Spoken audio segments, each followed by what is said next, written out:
recording. I hope everyone's doing well. Hope you guys had a nice weekend. Let me close my office door.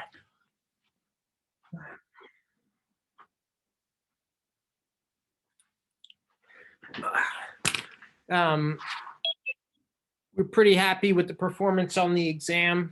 I think it was 197 or something was the average, 189 was the median, or it might have been reversed. It's in an email I sent to you. But there were 16 scores 200 or higher. So that was good.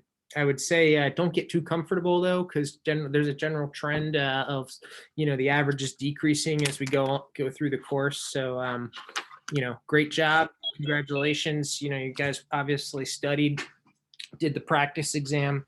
And we're gonna keep working hard at this. All right. So what I'm going to talk about today is I got to turn that off. Is the hydration of alkenes. So we left off.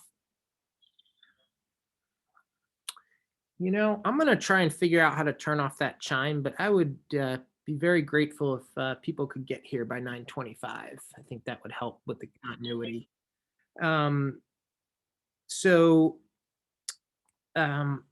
We left off with carbocation rearrangements, and I sent you last night a crib sheet on hyperconjugation.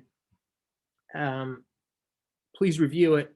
I think hopefully it's helpful to you in sort of bringing everything together. I'm actually going to add to that as we go throughout the course, because that's something I've been wanting to do for years. And there's a lot that you can sort of tie under this umbrella of adjacent orbital overlap.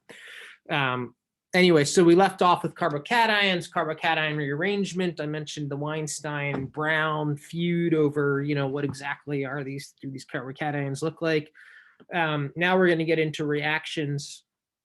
And the reactions that we'll cover have cationic intermediates, and sometimes some cases a carbocation, in some cases other types of cations.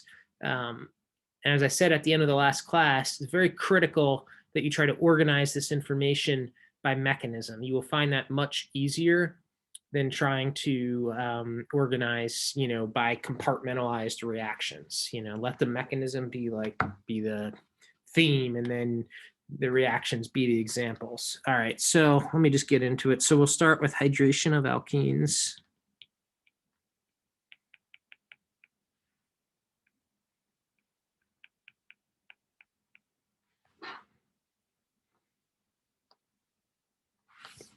All right, and so what we're going to do is, the way I'll present these is I'll present the overall reaction, and then the mechanism, and then comments. So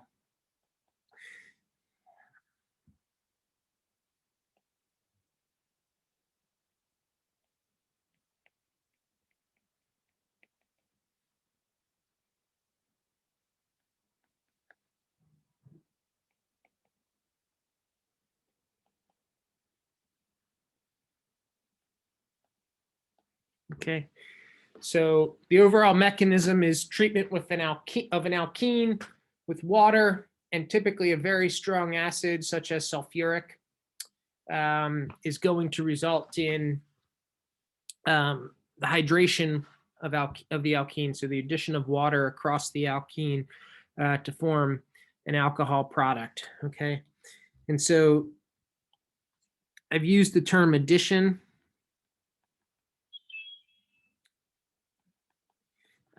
because we're adding the elements of one molecule to another. So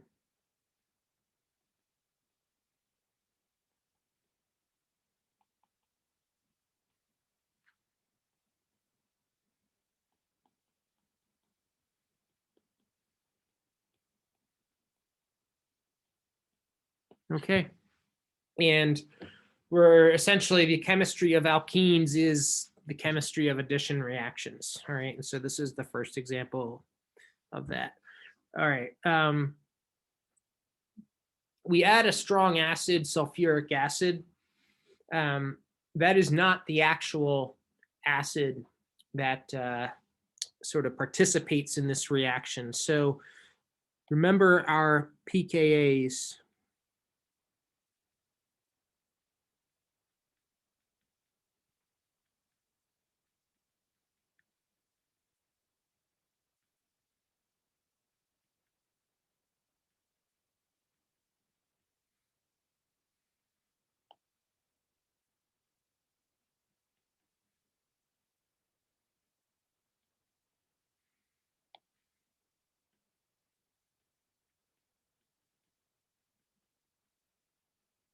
Okay.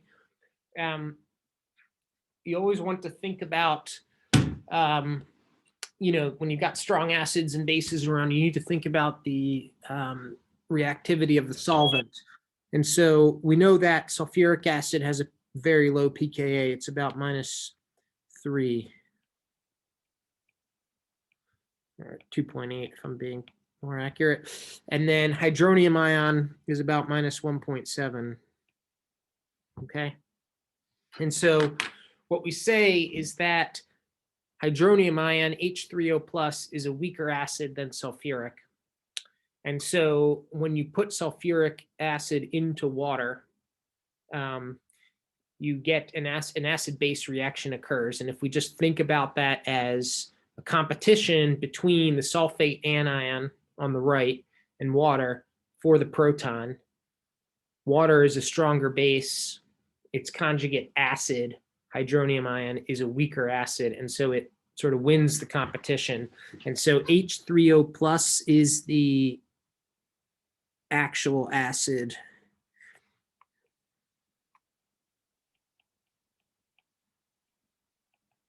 involved in these transformations.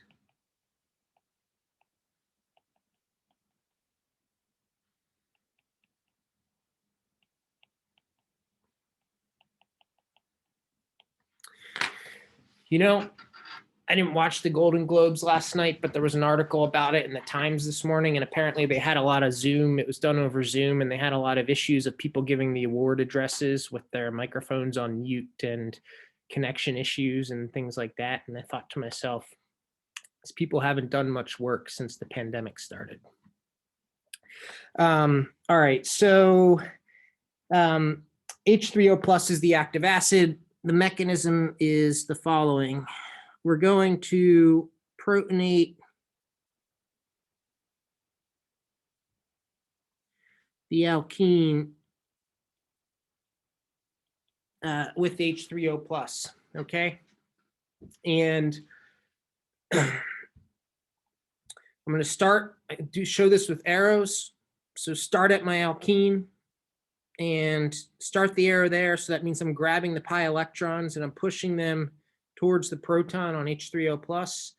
And then hydrogen can only have 2 electrons, so I need to break the OH bond. I'm going to take those electrons, oops, why did that erase? And push them down to the oxygen, okay? And so what I end up with then is, let me color code the protons. What I end up with is this.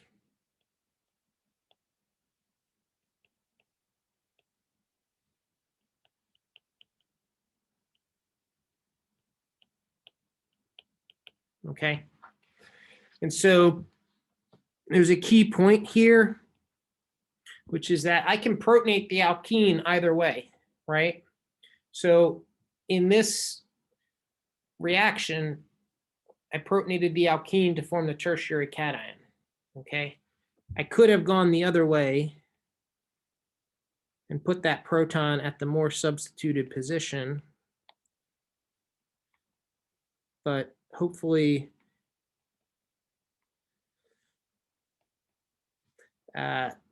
this screams out, you know, problematic to you because we're generating a primary cation. So in these types of reactions where we first protonate the olefin, the protonation always occurs to generate the more stable carbocation. So let me put a big X through this.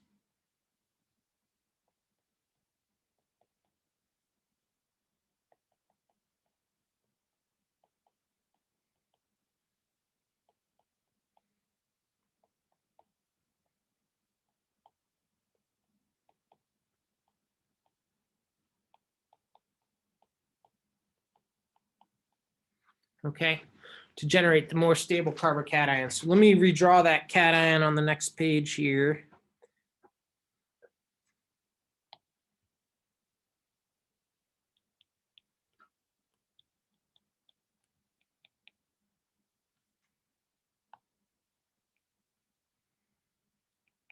Okay, And in the second step of the reaction, we're using water as solvent.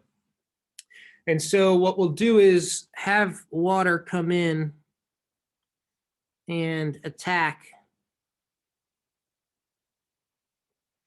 the alkene. So, or sorry, not the alkene, the carbocation. And so to show that, start my arrow at a lone pair of electrons on oxygen and push them to the carbocation. And the intermediate then is this.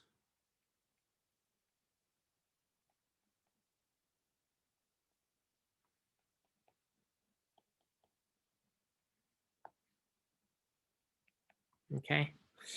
And I got a positive charge on oxygen. And then finally, I'm going to, I need to lose a proton from that oxygen to get to my neutral product. And so we typically invoke solvent coming in and taking that proton. So another molecule of water can come along, attack a hydrogen, break the OH bond. And what I end up with is my product. So CH3, CH3, H,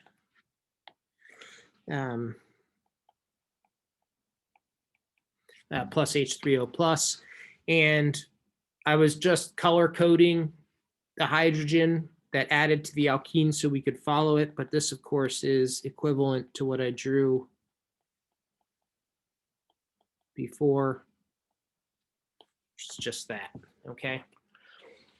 So there's an important point here, which is that the proton that initiates the first step in protonating the alkene is regenerated in the final step.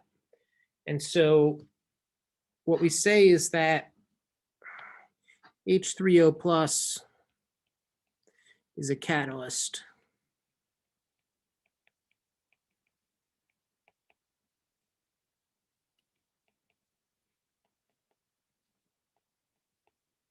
Okay.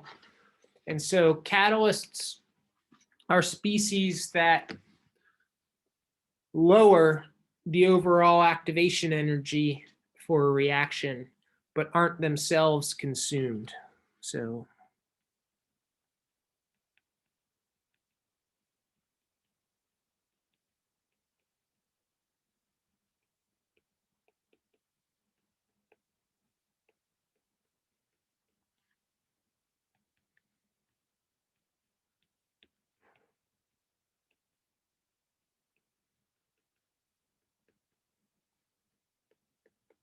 okay, so the implication then is that, I could take 0.1 equivalents of sulfuric acid and achieve full conversion of my alkene to product. And that is true because the sulfuric acid generates hydronium. That hydronium behaves as a catalyst.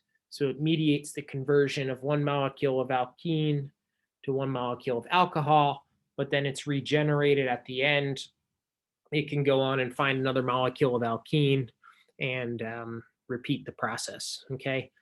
In practice, so let me just leave it at that. Okay, so final thing I want to say about this is that remember, what I want you to sort of drill into your head is that anytime you see a carbocation, your mind needs to sort of be alert for possible rearrangements. So it's like, if you see that carbocation, you need to look around it and see if there's a way that it can become more stable. So let me write that down.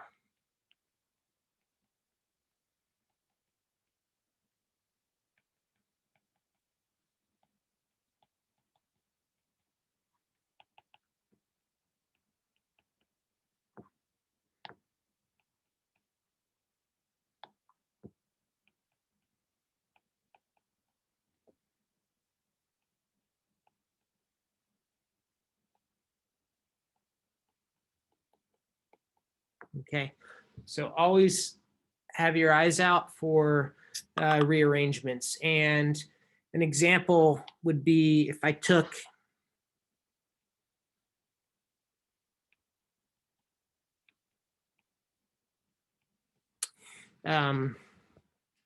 this alkene where I've got two methyl groups adjacent to the alkene. If I ran a hydration reaction, the major product is the tertiary alcohol.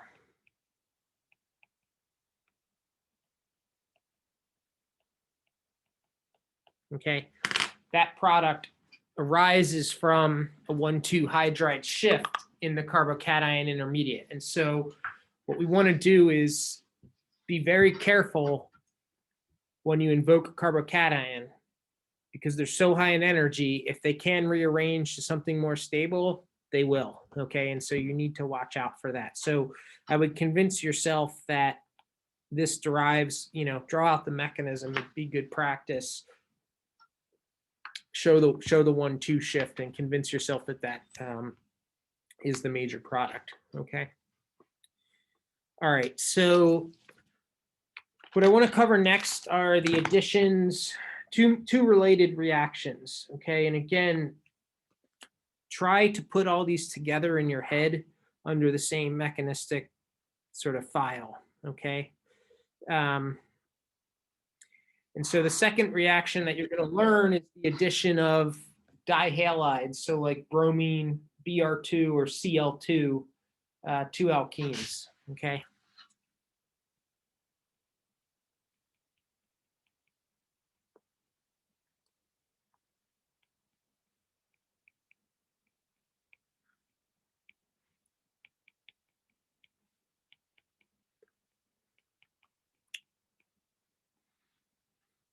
All right. So the general reaction is going to be treatment of an alkene with some X2 source, so either bromine, chlorine, or iodine. And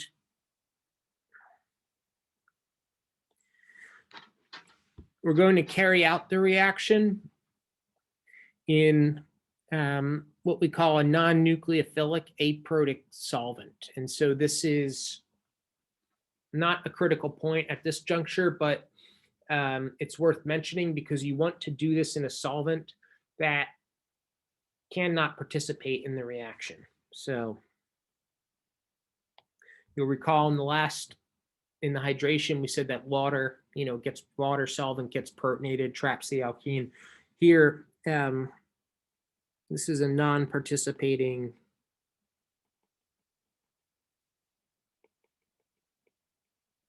solvent. Okay. And the product of the reaction is the addition of the dihalide to the alkene. So let me go black here.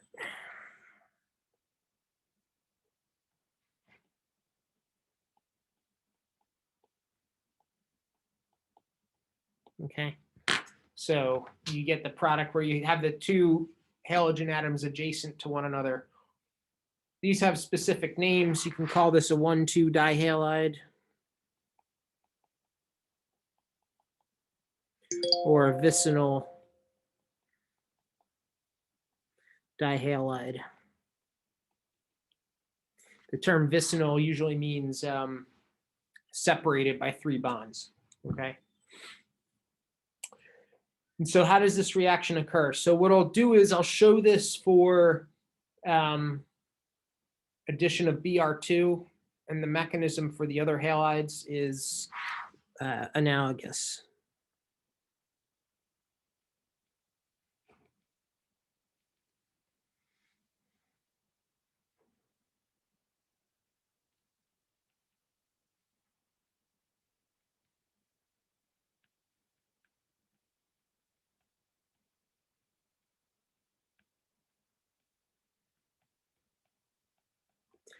And so The first step of this reaction is going to look new to you. I'm going to break it down after I draw it. So just bear with me for a minute here. In the first step, we're going to take the alkene pi bond and have it attack one of the bromines. Oops. Okay. Yeah, let me get that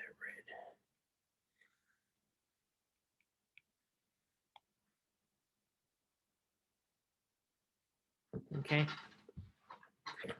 I have to then break the bromine-bromine bond. Okay.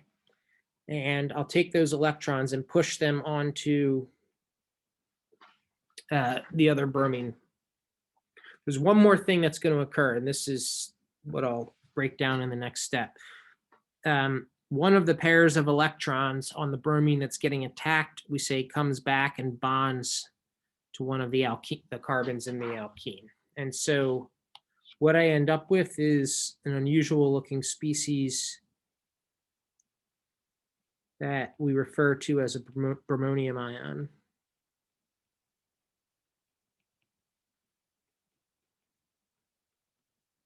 Okay.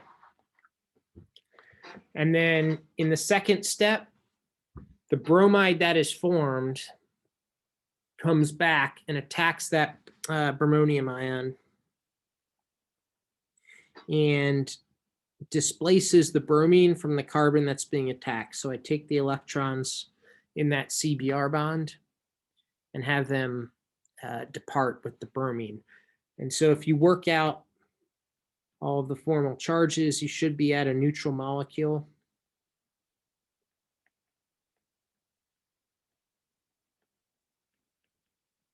And you have bromines on adjacent carbons. Okay. So let me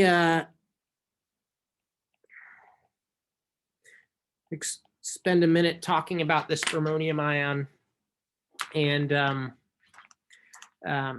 how it forms. Okay. And so I drew in this the first step, this mechanism, 3 arrows. You know, it looks like there's a lot going on. We can break that down into 2 steps. And what I want to emphasize is what I'm going to show you is sort of a heuristic model. This is just for learning so you can follow the flow of electrons. Okay. In practice, in reality, this is a single step transformation where you form that bromonium ion in 1 step from the alkene. Okay. So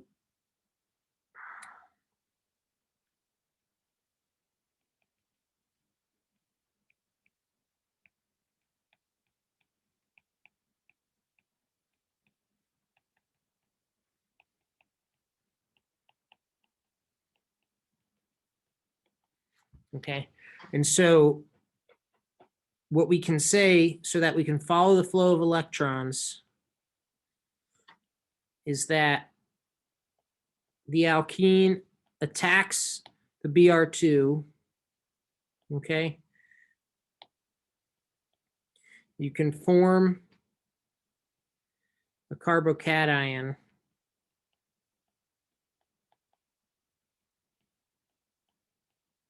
okay? And then the bromide that's attached comes back and closes to make the bromonium ion.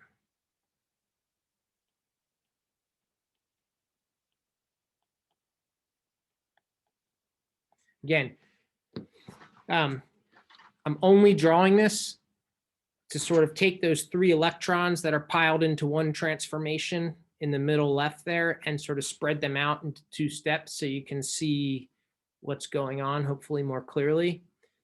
But in reality, you do not form a discrete carbocation, okay?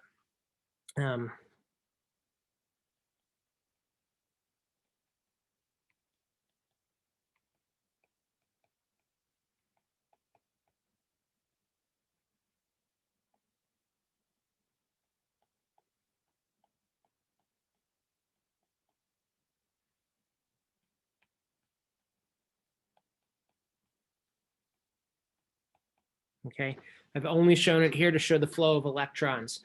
So what this tells us is that the bromonium ion is more stable than the carbocation, okay? You can imagine if the carbocation were more stable, I would just make that. I don't need to make this weird three-membered ring with a halogen in it. And so why is that the case? That might be causing some problems in your head because we know that bromine is a halogen. It's reasonably electronegative.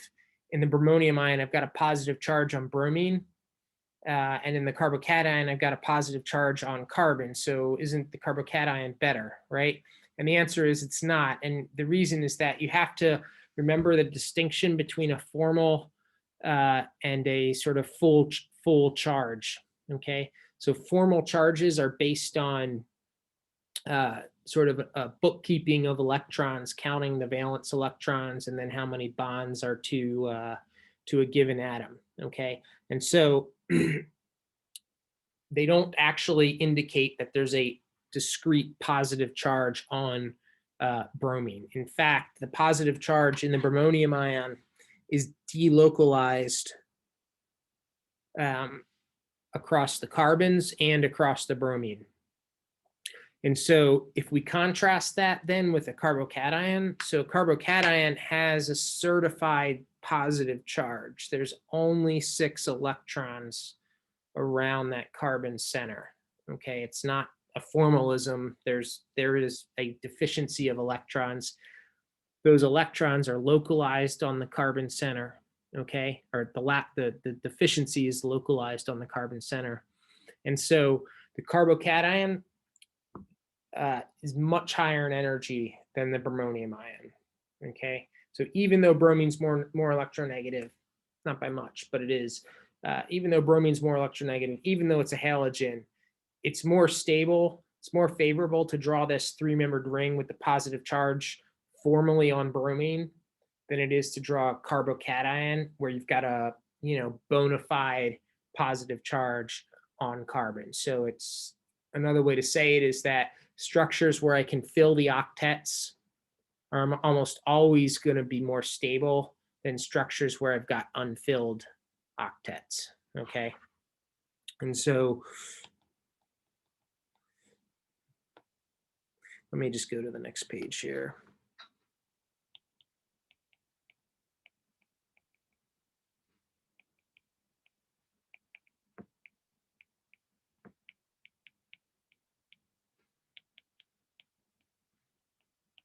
Okay, so the bromonium ion is more stable than the carbocation. The reason being that everything still has a full valence in the bromonium ion. So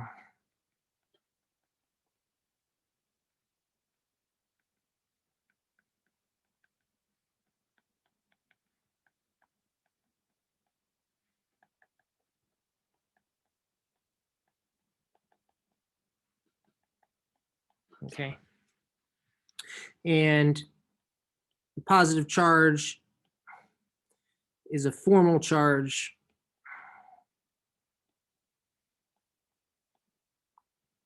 in the bromonium ion.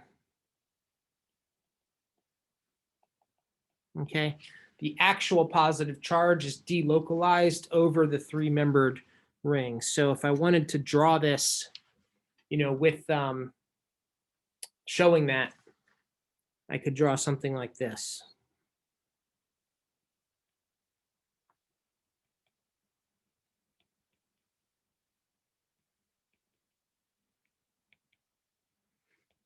Okay, the delta plus means that the carbon atoms that are attached to that bromine are sharing that positive charge. Okay, it's delocalized. All right, this will be important when we start talking about reactions of differentially substituted alkenes. We can also see this through resonance, and I'm a little, you always be very little cautious introducing this because I don't want to confuse you. Generally, we don't break sigma bonds in resonance structures. There are a few exceptions, and this is one of them. And so you might see this in your book or online. People will sometimes draw resonance structures where they break one of the carbon bromine bonds.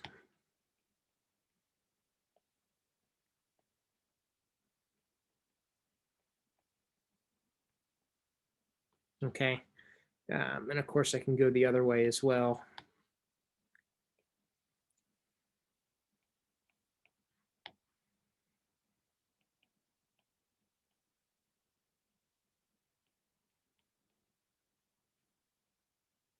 Okay. And so those two resonance structures tell me that I've got partial positive character on my carbon. It's on both carbons. Okay. Again, you always got to be a little careful breaking sigma bonds. We usually don't do it. This is an exception to that guideline. Okay. Just because it helps us to see the positive character. And so this will actually be a useful way. You know, we'll probably come back to this when we get to differentially substituted alkenes. All right. So that forms a vicinal dihalide. You might be thinking, why do you want to make a vicinal dihalide? They're very useful intermediates. We can do alkylations with them. You can do other eliminations. There's lots of transformations that one can do from those structures. If you do a double elimination, you can make 2 alkenes from 1. So you're doing an oxidation of the molecule. So the vicinal dihalides in and of themselves typically aren't the target. It's that they get you to something else. Okay. Second last reaction that I want to talk about today is halohydrin formation. So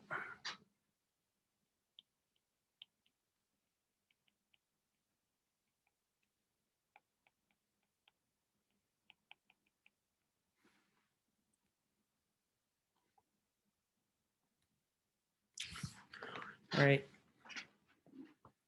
And so the overall reaction here is going to be addition of OH and X minus to an alkene. So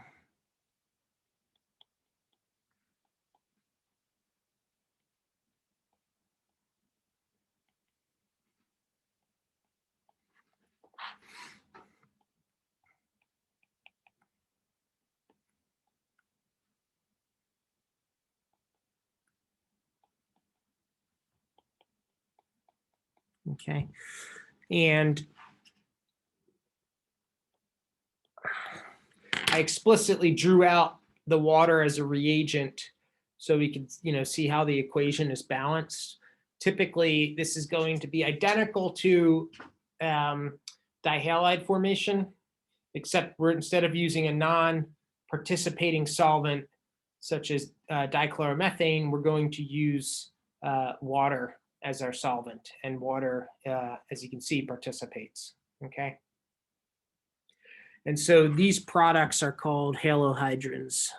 Oops.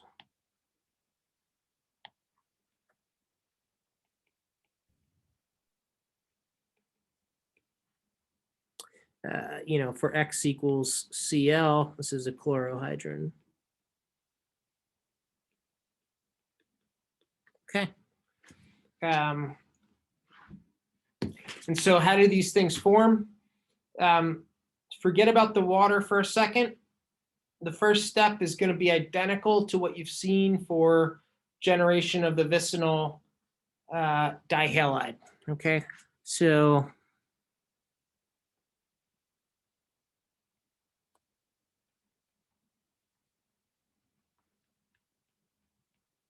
let me give you let me do it for bromine again so it's specific.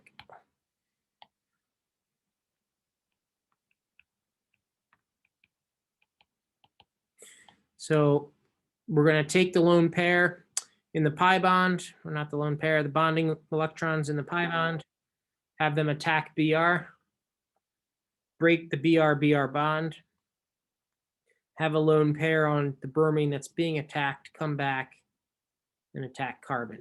Okay, so I'm getting to the same bromonium ion.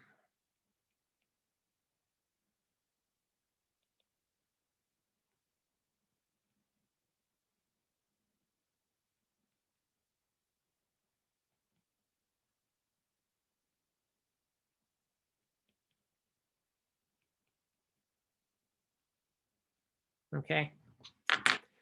And so if I were making a vicinal dihalide, what we'd say is that bromide's going to come in and open up that bromonium ion, and I'm done.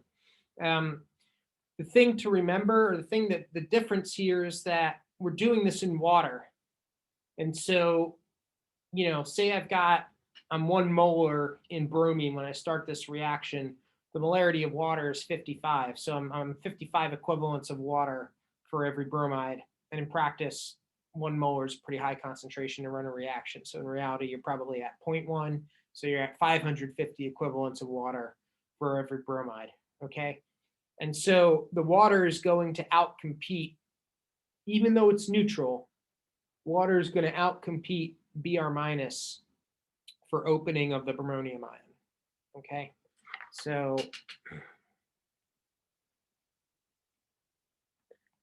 present in large excess outcompetes Br minus. Okay, so we'll take a pair of electrons on water and have them attack the bromonium ion. I got to break that CBr bond, push those electrons up to bromine. Okay, and let's draw the product. So now my bromine is neutral.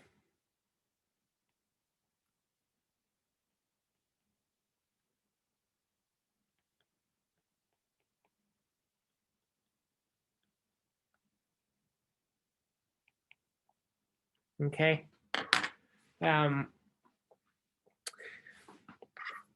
And the oxygen that attacked now has the formal positive charge.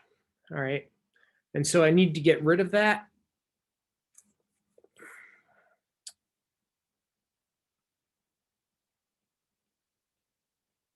Okay. And so what I can do is have another molecule of water come in, behaving as solvent, come in and just pick up that proton. So transfer it from the protonated oxygen in the product. Okay. And so that gives me my neutral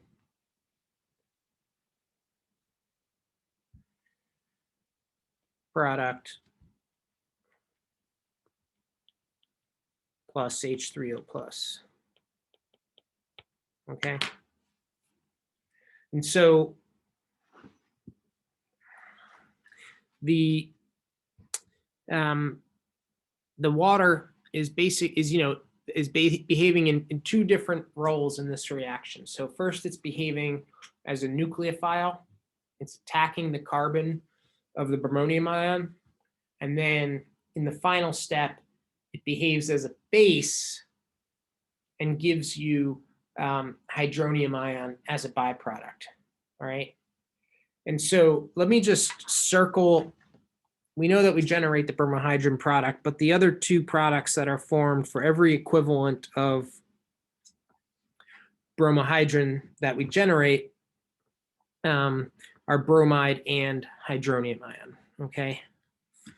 And you might be sitting there thinking, you know, why don't we have bromide come in? It's negatively charged.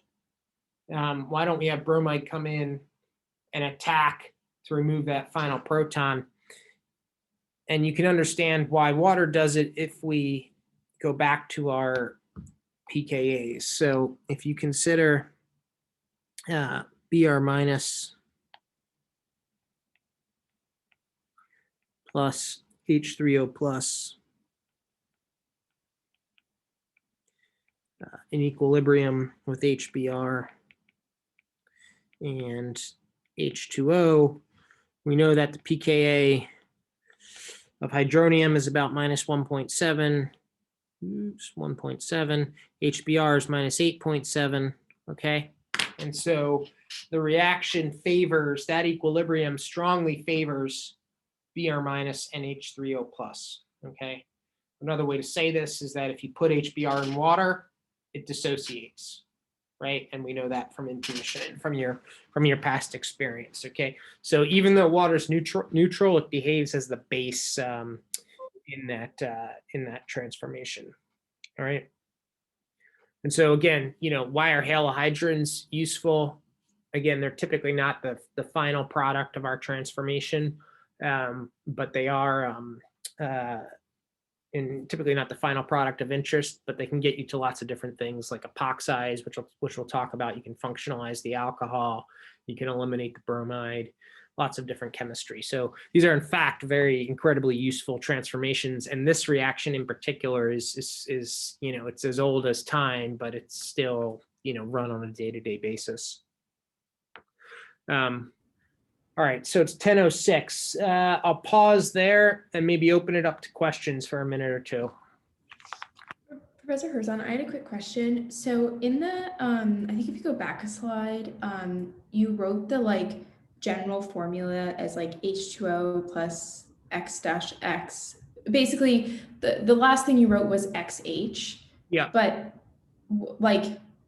I could be mistaken, but I would think that XH would be HBr rather than H3O plus. But am I thinking of it incorrectly? I guess I'm just I get in the abstract why we form H3O plus as opposed to HBr, just because H3O plus is much more stable than HBr. Yeah.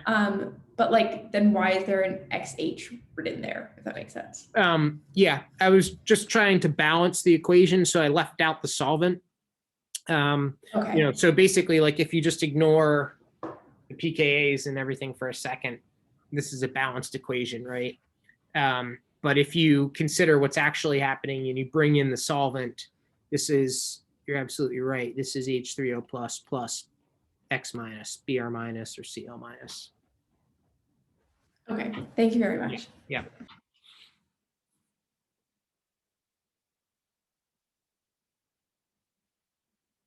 Yeah, Ghana? I guess kind of going along with that, would this rule be true for any halide, or is it because the bromine with the hydrogen is typically strong? Is bromine the exception because it's stronger than, so it's for all halides? All except fluorine. So fluorine, so it's a little counterintuitive because fluoride is, the most electronegative element, but it's actually the least acidic HF or HX reagent. But so this doesn't apply to HF, but we're not going to actually spend any time on that. But it does apply for chlorine, bromine, iodine, because all of those are more acidic. All of those HX derivatives are more acidic than hydronium. All right, thank you. Yeah.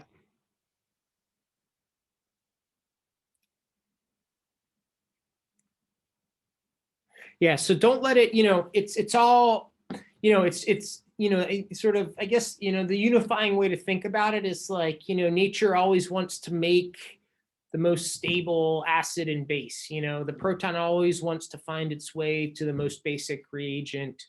And so, when you're sort of encountering this type of stuff, just remember, if you're in water, that, water, we don't typically think of it as a base, but it is in fact basic to some extent. And so you need to consider where that proton is coming from, what the counterion, the conjugate base of the HX is going to be. Same thing for sulfuric too. Yeah.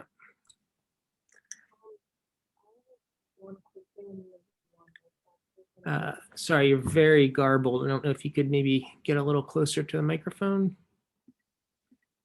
Is this better? Yeah, it's better. Yeah. Cool. So I have one smaller question and then one actual question. So my smaller question is that, so for the XH thing, that's not the main product we'll have to focus on. It's mainly the OH, the thing next to it. Yeah, let me amend this because I think it's perhaps a little bit confusing for some of you. So I'm gonna get rid of the XH here, and I'm gonna draw this as H3O plus X minus. Okay, And then to balance the equation, I'm going to put a 2 in front of my water on the left. Okay. Does that help, Christine? Yeah. Okay. Yeah. Just because, yeah, it didn't look, like you said, it wasn't clicking with me because there was, I don't know where the X and H thing was coming from. Yeah. The other thing I wanted to ask about was that in the hydration of alkenes, you talked about like a proton being generated and then regenerated, I Yeah. think. I just wanted to ask more about that. If you could kind of explain that a bit more again. Yeah, sure. So it's an important point. So here's the general reaction up top, right? So I have sulfuric acid plus water, alkene, and then it's converted to the alcohol. Okay. And then we did this same sort of pKa analysis where we said, if you put sulfuric in water, you're going to generate hydronium ion because, that's less acidic than sulfuric. And then we use hydronium ion as our reagent rather than sulfuric acid when we draw the mechanism. And so then if I go down to the mechanism, first step, protonation of the alkene by the hydronium ion. And I've colored it so you can follow that proton, okay? So at this sort of, if we could pause the mechanism, pause the transformation at this stage, I've consumed one equivalent of hydronium ion for each molecule of alkene. But if you continue on, let me see, that was the first one. So if we continue on to the next page, I trap that carbocation with water, okay? I generate this compound in the middle, which is protonated form of the product. So it's the product with an extra proton on the alcohol, and that proton comes from the water that behaves as a nucleophile. And so to neutralize the product, I remove that proton by water that is my solvent. And so in the first step, I consume an equivalent of H3O plus, but in the last step, I regenerate the H3O plus. And so the H3O plus is neither created nor destroyed in this transformation, and that is a catalyst.